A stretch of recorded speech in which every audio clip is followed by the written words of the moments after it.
വളരെ രസകരമായിട്ടാണ്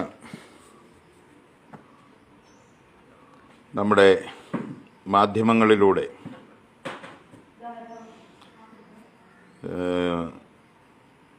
യദുവിനെതിരെ വാർത്തകൾ വന്നുകൊണ്ടിരിക്കുന്നത്. അതിൽ രസകരം എന്ന് പറയാനുള്ള കാരണം, ഓടിച്ചുകൊണ്ടിരുന്ന വണ്ടി, പരാതിപ്പെട്ട വണ്ടിയിലെ ക്യാമറയുടെ മെമ്മറി കാർഡ് കണ്ടെത്താൻ കഴിഞ്ഞില്ല.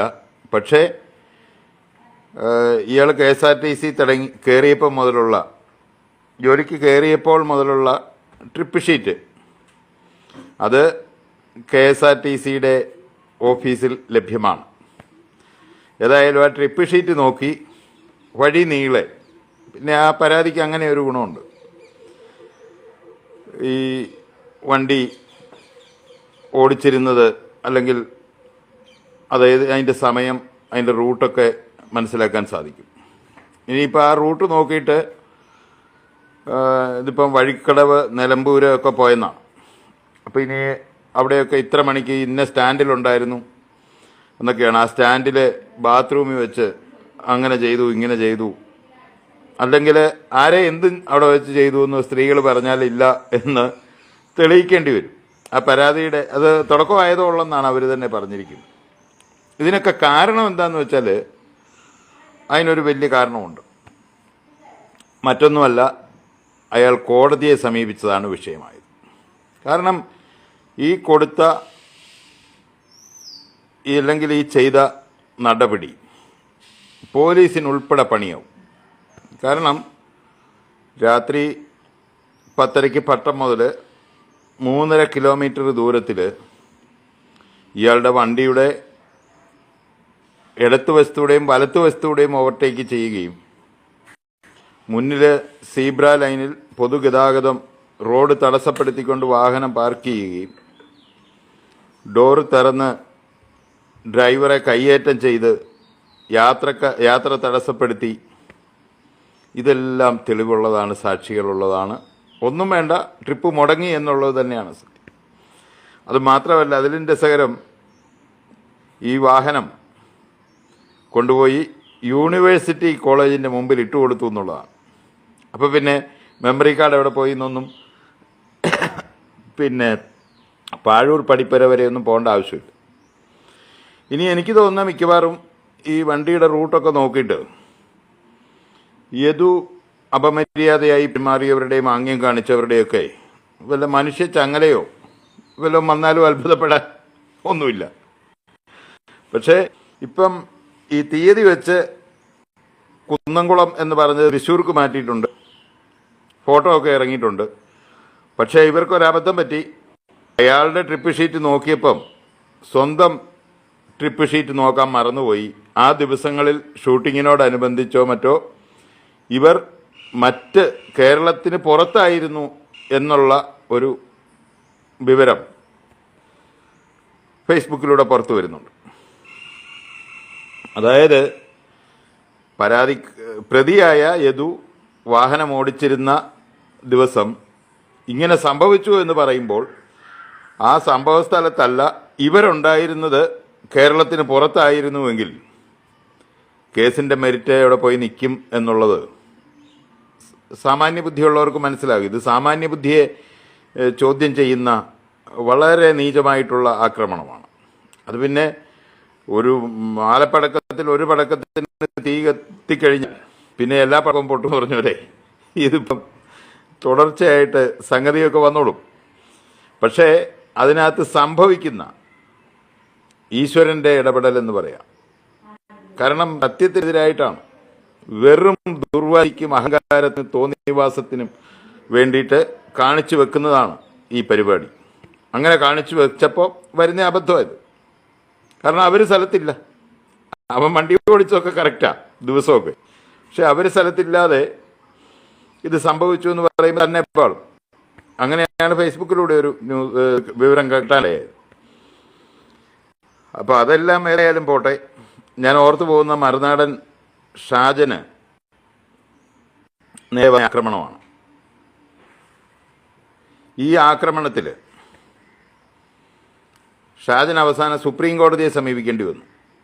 ഇനി അറസ്റ്റ് അല്ലെങ്കിൽ പരാതിയിൽ നോട്ടീസ് കൊടുക്കണമെന്നുള്ള വിധത്തിൽ.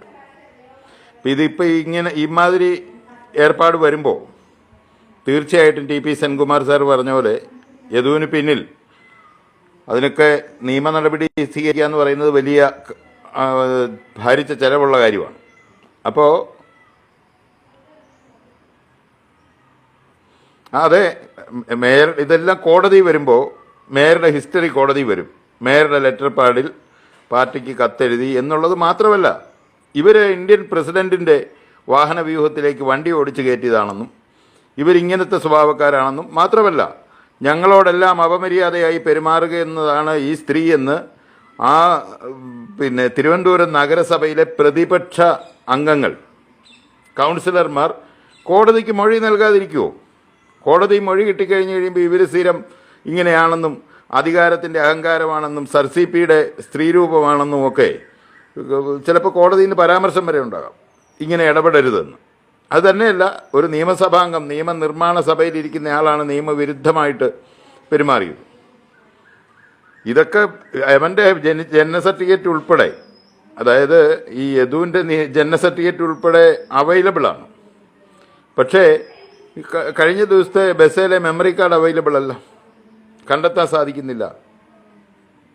ഇതൊക്കെ എത്രമാത്രം വൈരുദ്ധ്യം നിറഞ്ഞതാണ് എന്നുള്ളത് ഇവിടുത്തെ പൊതുസമൂഹമല്ല. പൊതുസമൂഹം ഇങ്ങനെ കാണുന്നത് ഒരു വിവാദം കഴിഞ്ഞാൽ അടുത്ത വിവാദം എന്നുള്ള നിലയ്ക്ക് പോകുള്ളൂ നമ്മളെല്ലാം. അപ്പോൾ പൊതുസമൂഹത്തിൻ്റെ അല്ല, നിയമത്തിൻ്റെ ദൃഷ്ടിയിലൂടെ കോടതിയിൽ ഇതിനെ ചോദ്യം ചെയ്താൽ കോടതിയിൽ വരുന്ന കാര്യങ്ങൾ കോടതിയുടെ വിചാരണയ്ക്ക് വരുമ്പോൾ തെളിവുകൾ ചോദിക്കേണ്ടി വരും. ഉറപ്പായിട്ടും ഒരു സ്വിഫ്റ്റ് വണ്ടിയുടെ മുമ്പിലോ പുറകിലോ സൈഡിലോ ഒരു വാഗണാർ കാറിൽ യാത്ര ചെയ്തുകൊണ്ട് ഡ്രൈവർ എന്ത് കാണിച്ചാലും ഡ്രൈവറെ തന്നെ കാണാൻ കഴിയില്ല. ഡ്രൈവർ എന്താണോ കാണിക്കുന്നത് ആംഗ്യങ്ങൾ കാണുക എന്നൊക്കെ പറഞ്ഞാൽ അത് വല്ല അത്ഭുത സിദ്ധിയായിട്ട് കോടതി പ്രഖ്യാപിക്കേണ്ടി വരും. കോടതി തെളിയിക്കാൻ പറ്റാതെ വരും. ഈ ആരോപണം കോടതി നിലനിൽക്കില്ല. ഇത് മനസ്സിലാക്കിക്കൊണ്ടാണ് അയാളെ കേരളം മുഴുവൻ ഈ പരാതികളുടെ മാലപ്പടക്കം പൊട്ടിച്ചേക്കാം എന്ന് വിചാരിച്ചത്. അപ്പോൾ അങ്ങനെ പൊട്ടിയ കൂടെ ഇന്നിപ്പം യാതൊരു ആവശ്യമില്ലാതെ മുരളി തുമ്മാർ കൂടി മാലപ്പടക്കം പൊട്ടുമ്പോൾ ഇടയ്ക്കിടയ്ക്ക് ഓരോ ഗുണ്ടും കൂടെ വേണമല്ലോ, എന്നാലും ഒരു ഗുമ്മുള്ളല്ലോ. ഇപ്പോൾ തുമ്മാർ കൂടി ചേട്ടൻ ഒരു പോസ്റ്റ് ഇട്ട് ഒരു ഗുണ്ട് പൊട്ടിച്ചിട്ടുണ്ട്. ഇപ്പം ഇയാൾക്കെതിരെ ഇനിയും വരുമെന്ന് മുരളി തുമ്മാർ കൂടി എഴുതിയിരിക്കുക. അപ്പോൾ ഇത്രയും കാലം ഇയാൾക്കെതിരെ ഇയാളെ പേടിച്ചാണോ കേരളത്തിലെ യാത്രക്കാർ മുഴുവൻ ഇരുന്നത്? അങ്ങനെ ഒരു സംഭവം ഉണ്ടോ? KSRTC vigilance ഇതറിഞ്ഞില്ലേ? ഇതേതായാലും ഒരാളിനെ ക്രൂശിക്കാനുള്ള നടപടിയാണ്. പക്ഷേ കേരളത്തിൻ്റെ പ്രത്യേക സാഹചര്യത്തിൽ, കാരണം കൂട്ടത്തിലുള്ള ഒരുത്തനൊരാപത്ത് വന്നാൽ അവൻ്റെ കൂടെ നിൽക്കുക എന്നുള്ള സ്വഭാവം ഇല്ലാത്ത ഇവിടുത്തെ സമൂഹം ആ പയ്യനെ കൈയൊഴിയുമോ എന്നുള്ള ആശങ്ക എനിക്കുണ്ട്. കാരണം ഒന്നുമില്ലാത്തവനാണ്, പാവപ്പെട്ടവനാണ്. അവനല്ലേലും വേറെ എന്നേലും മാർഗമുണ്ട് 750 രൂപയുടെ പണിക്ക് വേണ്ടിയിട്ട് ഈ KSRTC കയറുമോ? അത് അവൻ്റെ ഡെയിലി ശമ്പളത്തിന് കയറിയ ആളാണ്. അങ്ങനത്തെ ഒരാളിന് പിന്നിൽ സമൂഹം എത്രമാത്രം നിലപാടെടുക്കും, എത്ര കാലം നിലകൊള്ളും എന്നുള്ളതൊക്കെ നമ്മൾ ആത്മപരിശോധന നടത്തണം. തീർച്ചയായിട്ടും ഉറച്ചു നിൽക്കണം. യദുവിന് പിന്തുണ നൽകേണ്ടതുണ്ട്. ഏതായാലും കോടതിയെ സമീപിച്ചത് കൃത്യമായ കാര്യമാണ്. കോടതി തെളിയിക്കാൻ പറ്റാതെ വരും എന്നുള്ളത് മാത്രമല്ല, സത്യത്തിൽ കോടതിയുടെ പരാമർശമുണ്ടായാൽ മേയർക്ക് മാത്രമല്ല ഇത് MLAയ്ക്കും ക്ഷീണമാണ്. കാരണം ഒരു ജനപ്രതിനിധിക്ക് ചേർന്ന കാര്യമല്ല. അതുമാത്രമല്ല, ഇവരുടെ തന്നെ ദൃശ്യങ്ങളും ഇവരുടെ പറച്ചിലും അനുസരിച്ച് തന്നെ ഇവരും നിയമലംഘനമാണ് കാണിച്ചിരിക്കുന്നത്. കാരണം വാഗണാർ കാറിൽ ഫ്രണ്ടിൽ 2 പേർക്കും പുറകിൽ 2 പേർക്ക് യാത്ര ചെയ്യാൻ പറ്റുള്ളൂ.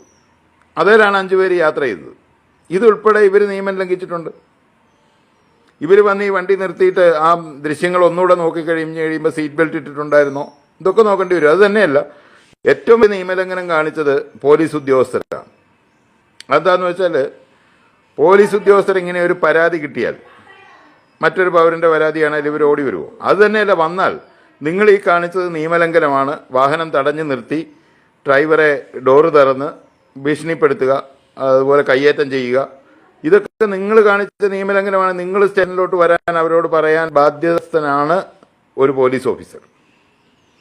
അയാളത് ചെയ്തില്ല എന്ന് മാത്രമല്ല, നിരുത്തരവാദമായിട്ട് ഈ വാഹനം സ്റ്റേഷനിൽ എത്തിക്കേണ്ടതിന് പകരം ആ വാഹനം യൂണിവേഴ്സിറ്റി കോളേജിന് മുന്നിൽ ഇവർക്ക് കയറി അഴിഞ്ഞാടാനും തെളിവ് നശിപ്പിക്കാനും വാഹനം സൗകര്യാർത്ഥം കൊടുക്കുകയും യാത്രക്കാരുടെ വിലാസം ഓൺ ദ സ്പോട്ടിൽ മേടിക്കേണ്ടതായിരുന്നു.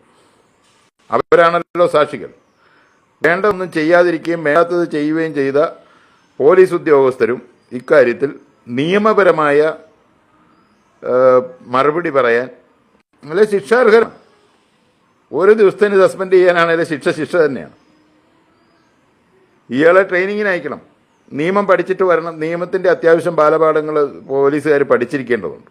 അപ്പോൾ അവരത് പഠിച്ചിട്ടില്ല എന്നാണ് കാണിക്കുന്നത്. കോടതി പറഞ്ഞാൽ അവരെ ക്ലാസ്സിന് വിടണ്ടേ, ട്രെയിനിങ്ങിന് വിടണമെങ്കിൽ ഈ ജോലിയിൽ നിന്ന് ട്രെയിനിങ്ങിലേക്ക് 6 മാസം വിടേണ്ടി വന്നാൽ വിടണം. അങ്ങനെ വേണ്ടി വരും കോടതിയിലെ വിധിയായ. ഇത് മനസ്സിലാക്കിക്കൊണ്ടാണ് ആ ചെറുക്കനെ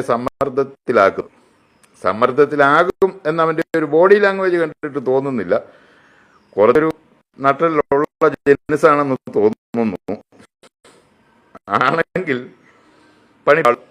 അപ്പൊ അങ്ങനെ ഉണ്ടെങ്കിൽ എന്തും പ്രതിയായി. ആരോപണങ്ങൾ മാത്രമല്ല, കായികമായിട്ടുള്ള കാരണം ഇങ്ങനെ വന്നു കഴിഞ്ഞാൽ ഇപ്പോൾ ഒരാൾ പറയാണ്, എന്നോട് ഇതിൽ മോശമായിട്ട് പെരുമാറി എന്ന് പറഞ്ഞാൽ ആ സ്ത്രീയുടെ ഭർത്താക്കന്മാർക്കൊക്കെ വികാരം ഉണ്ടാകുമല്ലോ. ആ വികാരത്തിൽ അവർ ചെയ്തതാണെന്നൊക്കെ പറഞ്ഞ് അക്രമമൊക്കെ വരാൻ സാധ്യതയുണ്ട്. സൂക്ഷിച്ച് നടന്നാൽ കൊള്ളാം എന്നാണ് എൻ്റെ അഭിപ്രായം.